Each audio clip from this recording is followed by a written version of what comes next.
the Old Testament is glorious. Some people have the mistaken notion that the Old Testament law is bad.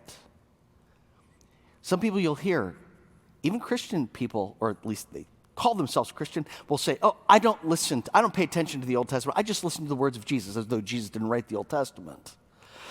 The Old Testament is glorious because it conveys the character of God.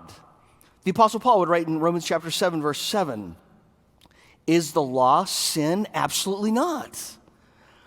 I would not have known sin if it were not for the law. For example, I would have not known what it is to covet if the law had not said, do not covet. So then the law is holy and the commandment is holy and just and good.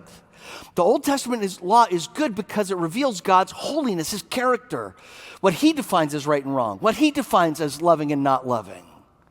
And isn't it good that we have that? How confused morally people are today, how much more confused we would be without it. We wouldn't know what holiness is unless we read the Old Testament.